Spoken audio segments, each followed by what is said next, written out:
Hi, I'm Rich Ribeiro. The Terrell Fund is committed to educating the public about the need to support New Jersey's infants and toddlers right from the start. That's why we're proud to support the important early childhood programming produced by the Caucus Educational Corporation.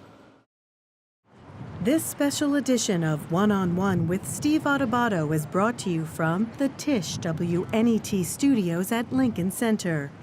Funding has been provided by the Healthcare Foundation of New Jersey, founded by the Jewish community.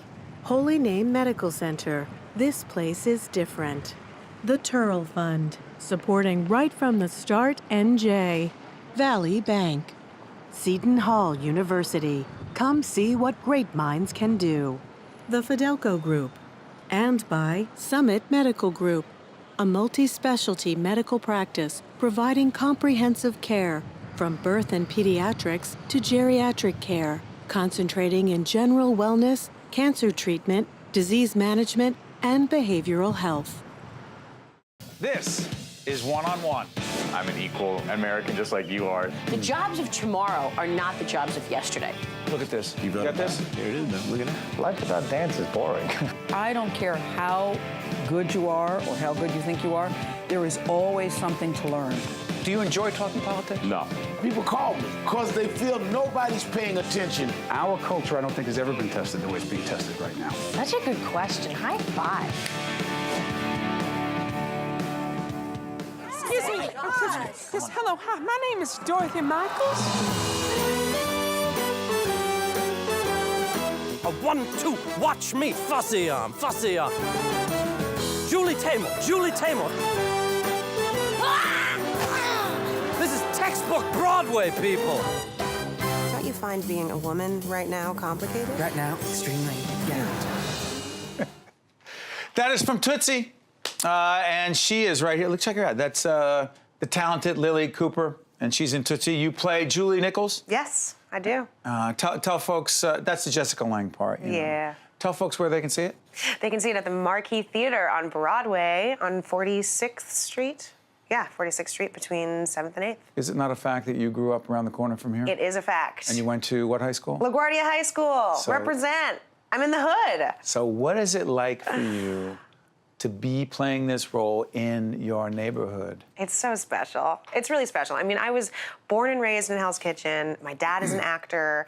You know, I was backstage all the time. It just feels like home. It feels safe and it feels like home. So it's really awesome to be able to not only live but work in the same neighborhood and you know, feel like I have a family here. Describe your character.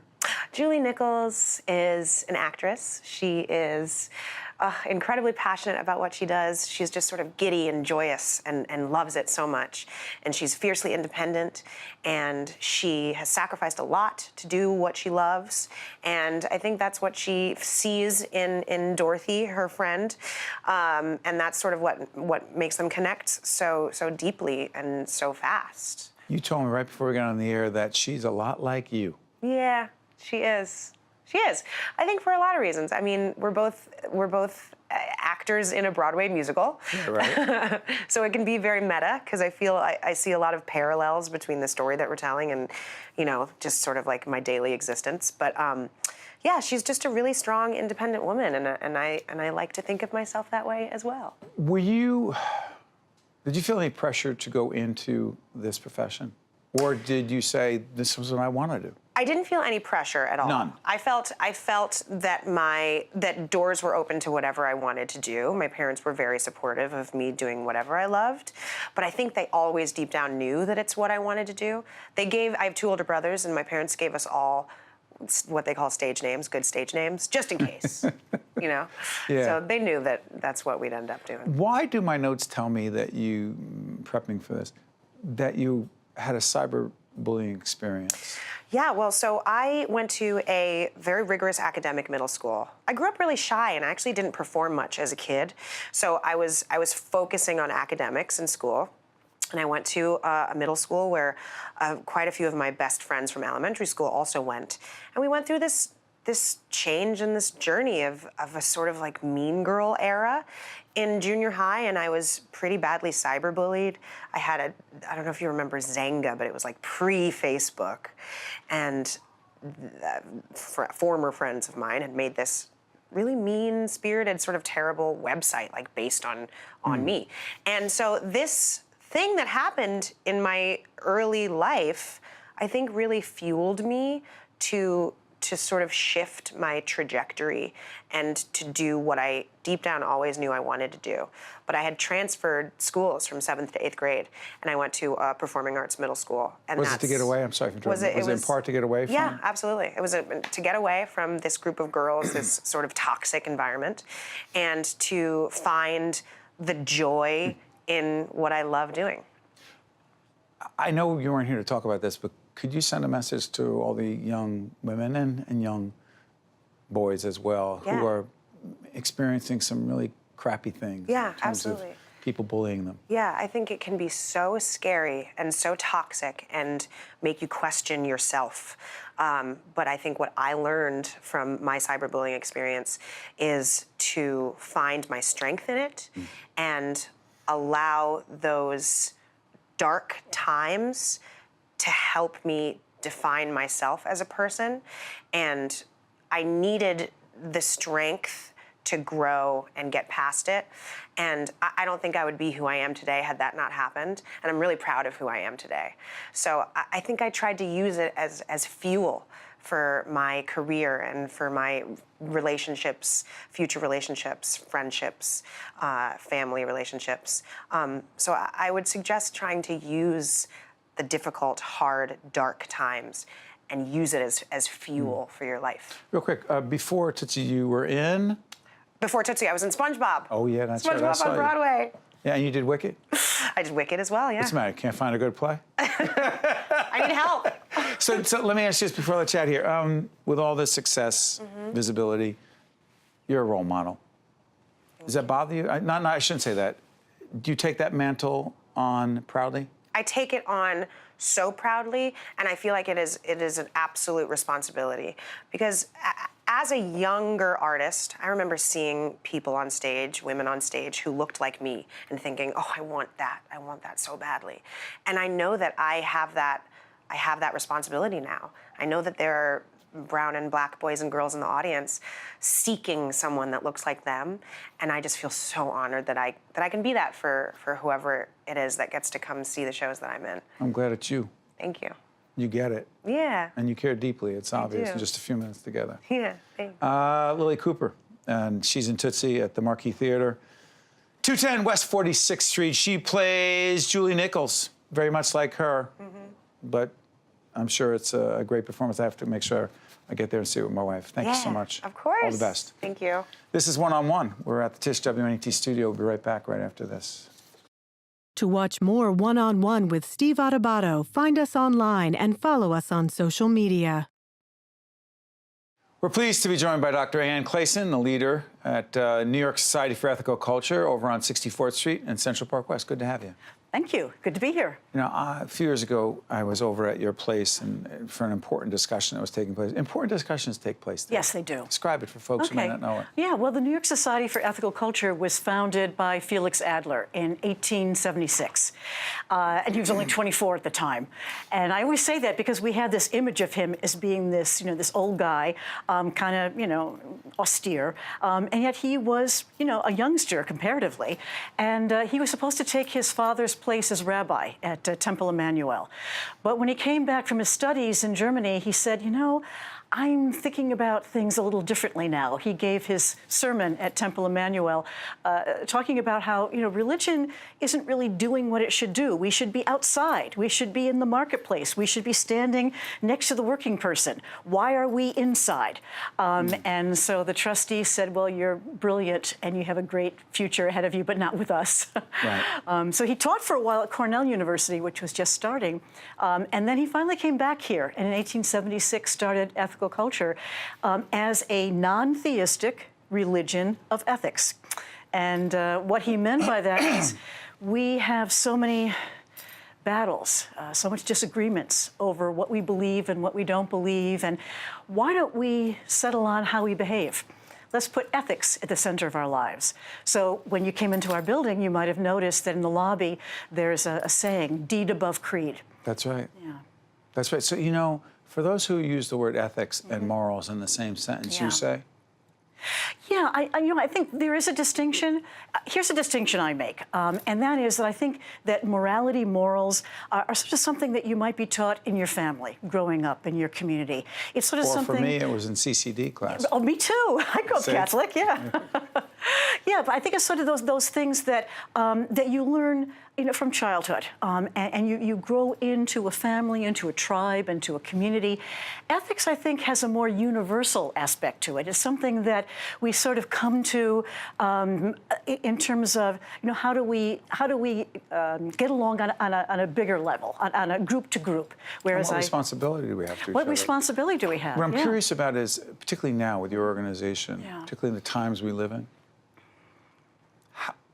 I'm not going to get political, but I will do this. Okay. I will ask you, is your organization even more important today, given the presidency and how the president has shaped the presidency over the last couple of years? I think it is. And we certainly are feeling it a lot because we have members who don't talk to family members, who are estranged from friends because of this. And so meaning that either you're for them or against them, yes, with exactly. them or not. With and them so or not. therefore we Right, can't even talk. And we talk about how, ethics starts with a choice to attribute worth and dignity to everyone. And so we are in this environment now where we're not attributing worth and dignity. We're not speaking respectfully to one another. A lot of demonizing.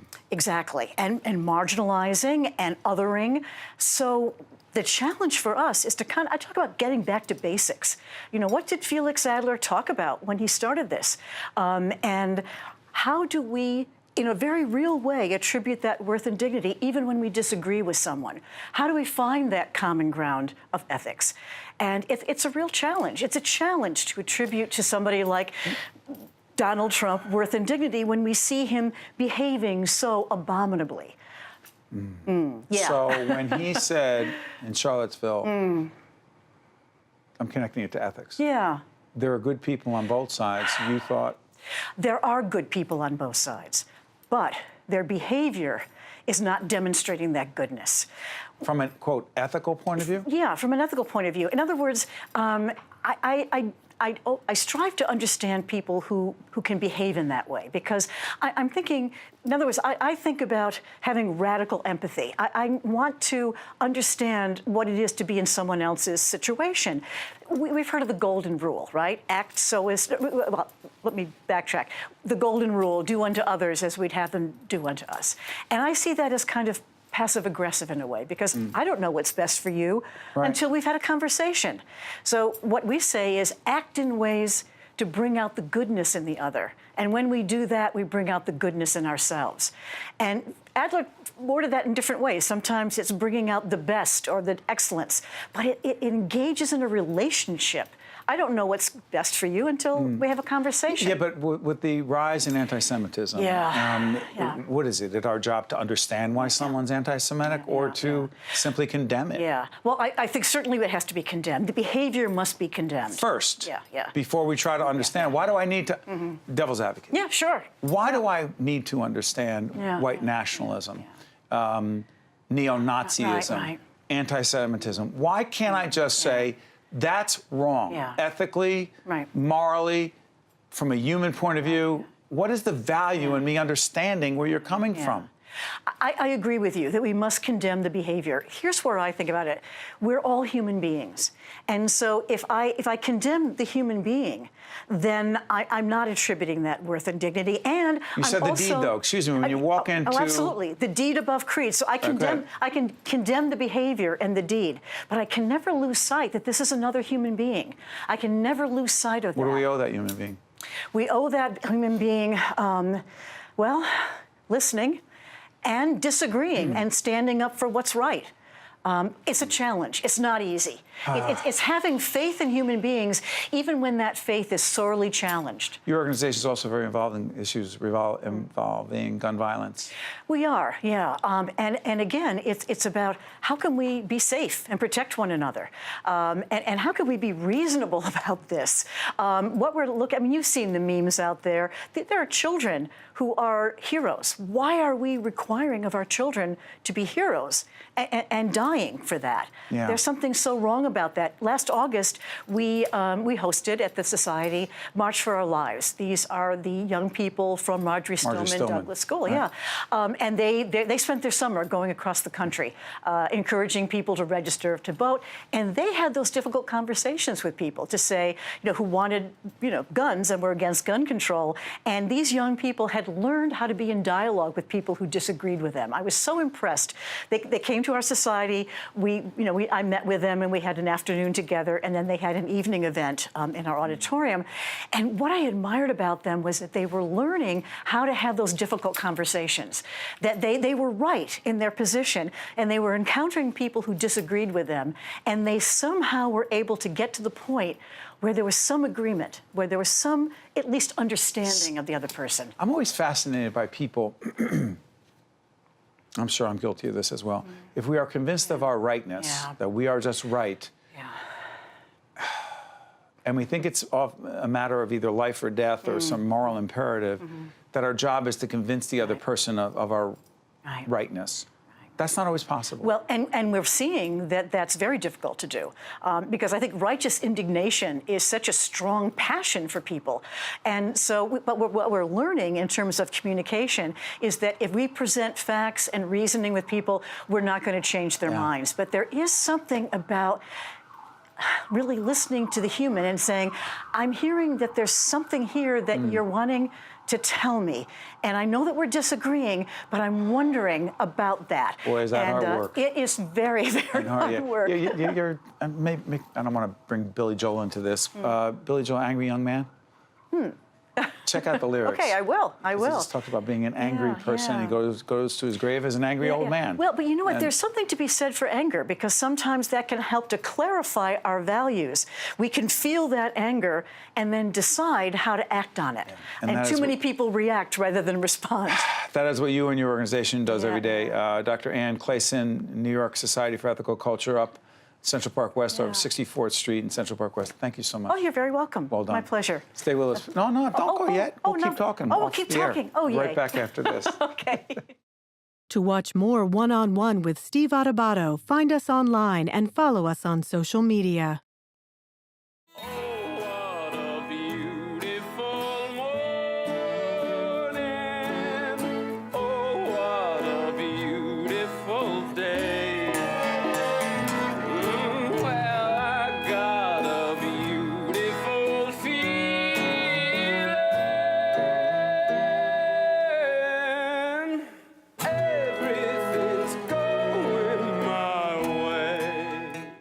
That's a different Oklahoma, 76 years young that it is, and that is Eva Price, Tony Award-winning producer of Oklahoma over at Circle in the Square Theater on 50th and Broadway. How you doing? I'm great.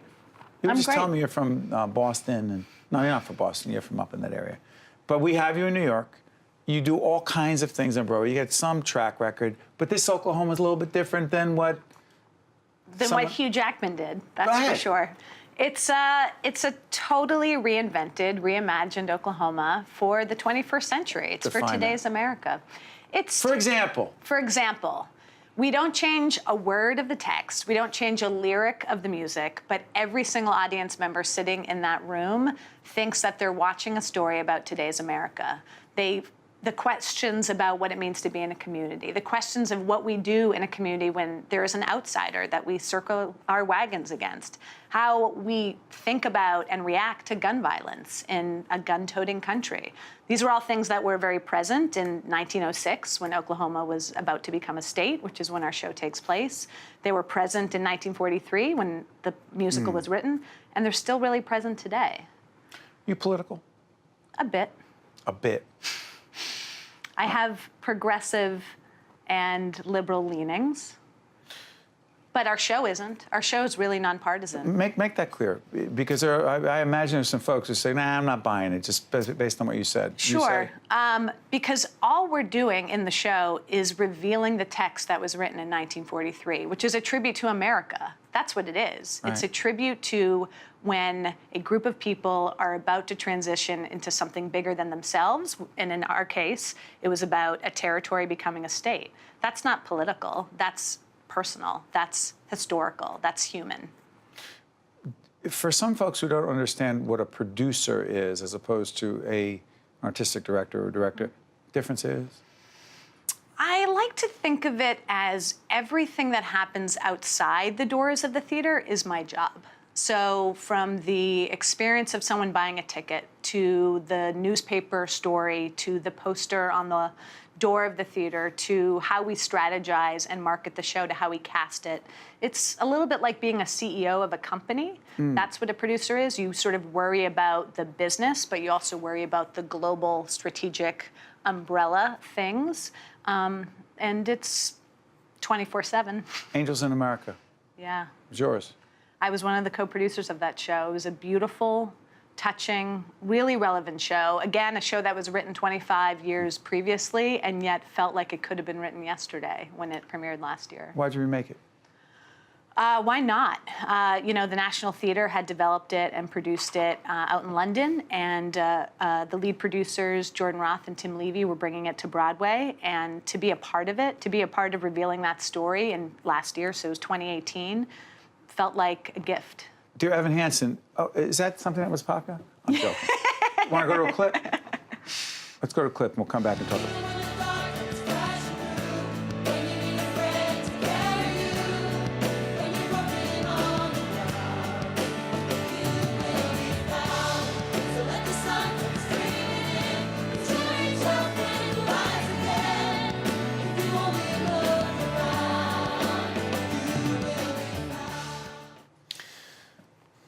You enjoy moving people. That's right.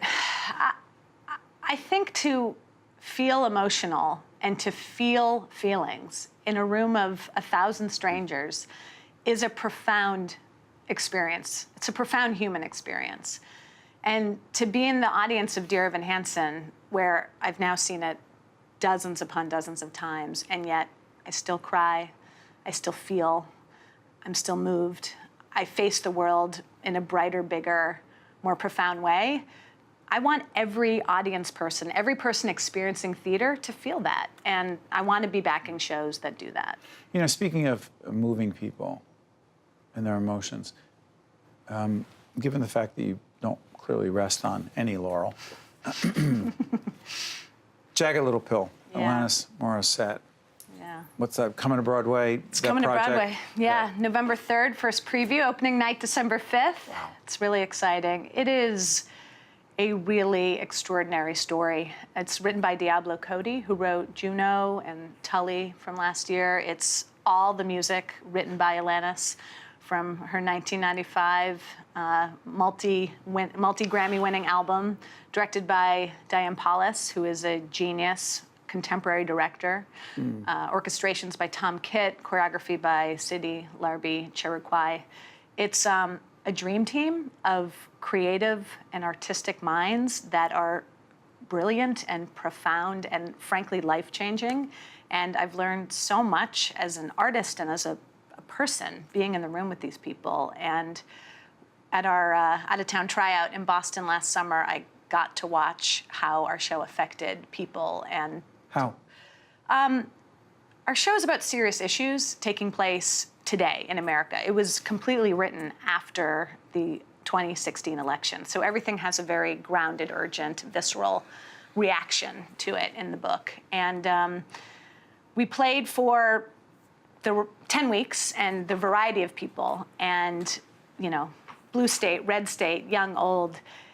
But it was about being a member of a family and about what a parent goes through and what a child goes through when difficult truths are revealed in that family.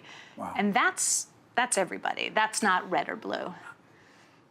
A minute left. When you were a kid, Yeah. were you this deep? No. I don't know why I was thinking that. I go, this is such a thoughtful person. Did you party pretty good? No, but I talked a lot, and I imagined a lot, and I kept myself busy, and I had a lot of fun, and I loved to be active and with people. I had a really hard time sitting still and being alone. And that sort of changed as I aged. I realized that there's a simplicity and a quiet in life that is pretty brilliant and is the type of planet I want to be on, where things can be simple and quiet and deep. I'm curious as to when things are that quiet for you, because you're doing so many great Around things. 4 in the morning. Oh, I was just going to say. Are you one of those sleep is overrated people? No, I truly believe in sleep. Okay, 7 to 8. Make sure. Yeah, yeah, me too. I just fail at it. So Eva Price is a Tony Award-winning producer of Oklahoma and so many other wonderful plays. 8 nominations, 8 Tony nominations. Yeah, oh yeah. For a revival, that doesn't happen, Steve. Check it out, Circle on the Square Theater, 50th and Broadway. And I want to thank you for joining us. Catch you next time on One-on-One. One-on-One with Steve Adubato has been a production of the Caucus Educational Corporation, celebrating over 30 years of broadcast excellence. This special edition of One-on-One with Steve Adubato is brought to you from the Tisch WNET studios at Lincoln Center. Funding has been provided by the Healthcare Foundation of New Jersey, Holy Name Medical Center, the Turl Fund, supporting Right from the Start NJ, Valley Bank, Seton Hall University, the Fidelco Group, and by Summit Medical Group. Promotional support provided by New Jersey Globe, and by ROINJ, informing and connecting businesses in New Jersey. Transportation provided by Airbrook Limousine, serving the metropolitan New York, New Jersey area.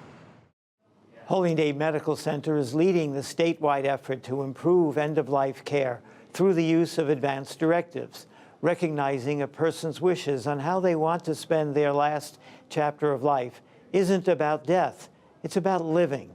Our goal is to help all patients maximize their quality of life in their final months, weeks, days, and hours.